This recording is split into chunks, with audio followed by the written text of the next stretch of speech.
आज सबसे पहले बात करेंगे मणिपाल हेल्थ के बारे में। सर आईपीओ की लिस्टिंग हुई है और जो हम एक्सपेक्ट कर रहे हैं उससे बेहतरीन ही अगर हम देखें तो यहाँ पर परफॉर्म करता हुआ नजर आया। 11% के प्रीमियम पर लिस्ट हुआ है। क्या स्ट्रैटेजी आप आगे के लिए सजेस्ट करेंगे सर, अगर किसी के हाथ लगा है मणिपाल हेल्थ तो क्या बने रहे? जी, लॉन्ग टर्म के लिए बहुत अच्छा है। थोड़ा-सा महँगा ज़रूर हो चुका है दूसरे पीयर कंपनी के हम्म। हिसाब से, बट इंडिया में सबसे ज़्यादा बेट इसी हॉस्पिटल कंपनी में है। फंडामेंटली बेहतरीन फंडामेंटल्स के साथ आ रहा है। गुड़गाँव में अभी एक कोलंबिया एशिया है, वो उसको भी इन्होंने हम्म। 3-4 साल पहले एक्वायर किया था।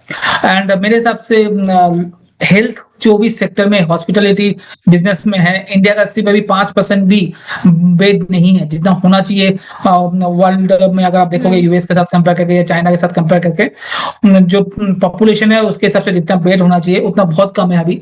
तो प्राइवेट सेक्टर अभी बहुत ग्रोथ बाकी आने वाले 4-5 साल के हिसाब से, तो लॉन्ग टर्म बेस पे लेना चाहिए। ट्रेडिंग के लिए चार्ट नहीं है, तो चार्ट उसमें बोलना मेरे लिए मुश्किल होगा। तो ट्रेडिंग नहीं है, बट इन्वेस्टमेंट के लिए इसको धीरे धीरे अकोमोडेट किया जा सकता है।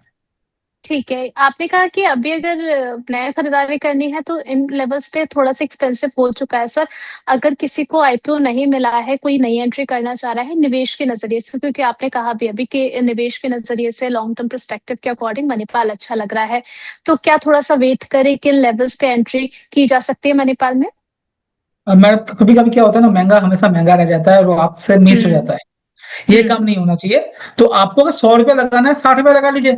मान लीजिए 20% नीचे मिले तो और 40 रुपए लगा लीजिएगा। और ये हम्म। एक दिन में नहीं लगाना, मैं 3-4 साल का मैं बता रहा हूँ, राइट? Road map. इसमें कई बार करेक्शन आएंगे, कई बार ऊपर जाएंगे, तो आपको हम्म। अपॉर्चुनिटी मिलती रहेगी। एक बार में ऐसा भी नहीं है कूद के लेना है।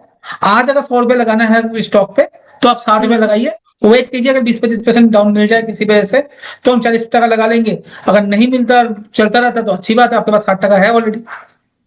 हम्म।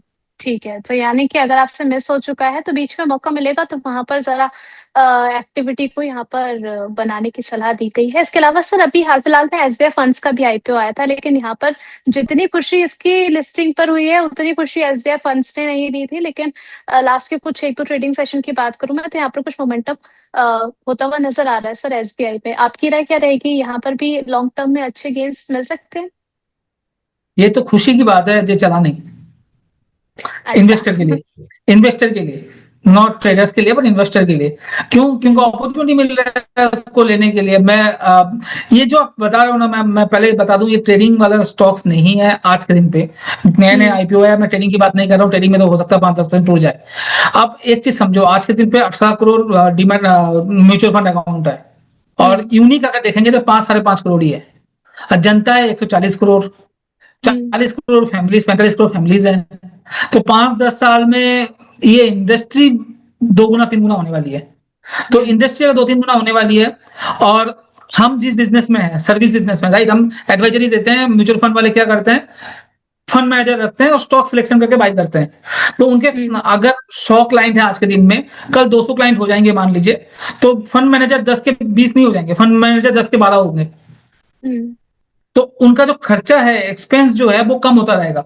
जितना ज्यादा आपका यूजर बेस बढ़ेगा, जितना ज्यादा रिटेल इन्वेस्टर घुसेंगे, उतना उतना ही मार्जिन इनका बेटर होता रहेगा। अगर किसी दिन टाइम मिले, मैं एक बार स्किनर खोल के आपको दिखा दूंगा किस तरह से एचडीएफसी एमसी का मार्जिन 60 टका वाला 80 टका हो गया लास्ट हम्म। 4-5 साल में। अब वो समझिएगा। और ये और इंप्रूवमेंट होने वाला है। ये सेबी भी चीज में रोक लगाएगी। सभी बोलेगी आप ज्यादा कमा रहे हो, थोड़ा सा कम कमाओ। ऐसा होता रहेगा। बट इन शॉर्ट अगर आप देखेंगे तो आने वाले 5-10 साल म्यूचुअल फंड इंडस्ट्री के लिए बहुत बड़ा है। यूएस के साथ एक कंपेयर बता दूं, यूएस में बैंक और म्यूचुअल फंड को अगर कंपेयर करोगे, तो म्यूचुअल फंड कंपनी बैंक से 3 गुना बड़ी है। हम्म। और यहाँ पर आज के दिन पे इंडिया में म्यूचुअल फंड कंपनी बैंक से 1/10 भी नहीं है, बैंक के हम्म। वैल्यूएशन के। तो अभी बहुत जगह बाकी है ग्रोथ करने के लिए। तो अपॉर्चुनिटी बहुत बड़ी है, धीरे धीरे अकोमोडेट करना चाहिए। आज लिया और कल 10% टूट जाए तो प्लीज कमेंट कर दीजिएगा, ट्रोल कर लीजिएगा, कोई बात नहीं। बट मगर उससे कोई फर्क नहीं पड़ने वाला, जब अब व्यू पॉइंट 3 या 5 साल का हो। हम्म। ठीक है। और अच्छा एक चीज और बता दूं मैम, अगर जी। किसी को ये स्टॉक स्पेसिफिक जाना नहीं है ना, कोई बोलता हम्म। है सीडीएसएल ले लें क्या, कोई बोलता है एनएसडीएल ले लें क्या, कोई बोलता है बीएससी ले लें, कोई बोलता है एनएससी आएगा तब ले लेंगे, मतलब ये पूरा कैपिटल मार्केट का थीम है। अब इस हम्म। थीम को प्ले करने का एक छोटा सा तरीका है हम्म। MO Motilal Oswal capital market ETF, जो 50-55 रुपए के बीच में आ रहा है। आपके उसके अंदर सब कुछ आ जाएगा आने वाला टाइम पे। हम्म। Motilal Oswal capital market ETF नाम से है, 50-55 रुपए के भाव में आता है। आपको एसबीआई लेना नहीं लेना, आपको एचडीएफसी भी नहीं लेना, आपको निपॉन भी नहीं लेना, आपको सीडीएसएल भी नहीं लेना, आपको बीएससी भी नहीं लेना, एक ले लोगे सारा काम कर देगा। चलो ठीक है। तो ग्रोथ, लॉन्ग टर्म ग्रोथ के लिए काम आएगा। ठीक है, तो मार्केट में सारे के सारे ऑल्टरनेटिव्स आपके लिए अवेलेबल हैं, बस अपनी नजरें घुमा करके देखिए। और अगर मेहनत नहीं करना चाहते हैं तो जरा नोटिफिकेशन की तरफ भी उंगली घुमा करके देखिए, वो हिट हो जाएगा तो आपको नोटिफिकेशन आ जाएगा कि शो आने वाला है, तो आप लोकेश सर से आकर के राय भी जान सकते हैं। इसके अलावा सर, यहाँ पर क्वेश्चन का सेशन स्टार्ट हो चुका है, तो सबसे पहले आपकी एक रिकमेंडेशन रही है, पाप ऑटोमोटिव को लेकर के 180 के भाव पर खरीदारी करके बैठे हुए हैं आयुष अग्रवाल जी। आपकी राय जानना चाह रहे हैं आगे आने वाले 3 महीनों के लिए क्या टारगेट्स होने चाहिए। 297 पर चल रहा है, अच्छे खासे मुनाफे में है, और ऑलमोस्ट 5% की अपसाइड नजर आ रही है। तो उस दिन हमने बात भी की थी, पाप कर ले भरोसा, और तो पाप यही है मेरे हिसाब से। हम्म। ये स्टॉक को बने रही है, बेहतरीन चार्ट पैटर्न। अगर इसमें ना फंडामेंटल बाद में बात करेंगे, इसमें टेक्निकल बहुत जबरदस्त आ रहा है। अगर कोई लंबे चार्ट में देखेगा तो आपको दिखेगा 2020 के बाद जो मूवमेंट आ रहा है, मतलब ऑलमोस्ट 6 साल के बाद का इसमें ब्रेकआउट पॉसिबल है, बहुत जल्दी हम्म। इसमें आ सकता है। तो एक हम्म। और ऑटो सेक्टर में रैली चल रहा है, और उसमें अगर 6 साल का आपको चार्ट में ब्रेकआउट है, और अगर लंबे चार्ट में भी देखेंगे ना, 2010 12 13 का भी चार्ट देखेंगे, तो उसी भाव में था। बीच में एक 2017-18 में एक बाउंस बैक आया था इसमें बहुत बड़ा, उसके बाद जो करेक्शन है। तो बेहतरीन चार्ट पैटर्न है, फंडामेंटल अच्छा है, तो टेक्टो फंडा के हिसाब से भी काफी अच्छा लग रहा है ये स्टॉक।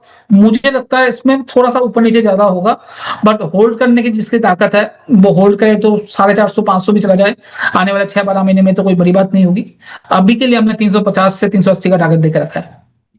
ठीक है, तो अगर आपके अंदर थोड़ी सी क्षमता अच्छी वाली है तो ये टारगेट्स देखने को मिल सकते हैं, उस अकॉर्डिंग देख लीजिएगा। इसके अलावा सर, स्टोव क्राफ्ट, यहाँ पर निराशा जरूर इनके हाथ लगी, क्योंकि बिल्कुल ऊपरी स्तरों पर इन्होंने सर खरीदारी कर रखी है, 900 के भाव में, अभी 750 पर चल रहा है। आपकी राय क्या रहेगी सर, आगे आने वाले 3 महीने के लिए क्या होल्ड कर सकते हैं? 2024 से इनकी पोजीशन है यहाँ। हाँ, 24 में ये इसका भाव था, किसी एक टाइम पे ये 1000 भी पार किया था। एक डार्लिंग ऑफ द स्टॉक था मार्केट का।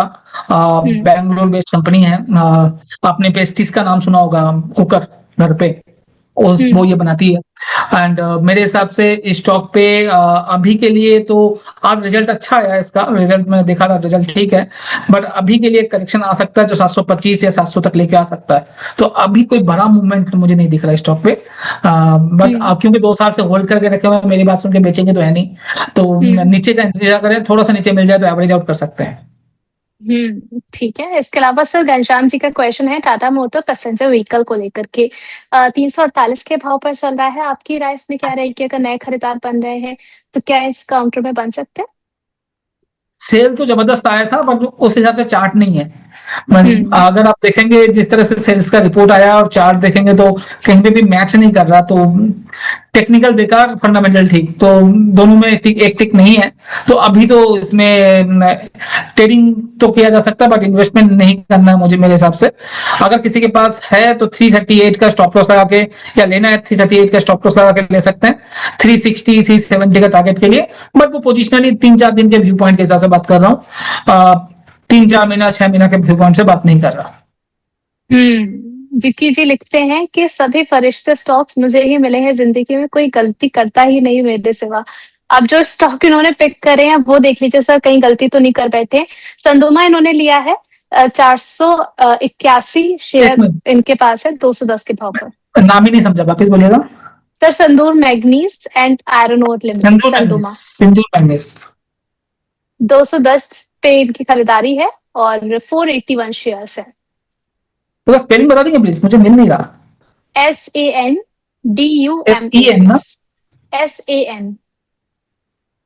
SAN। स्पेलिंग, हाँ ठीक है, मिल गया। जी।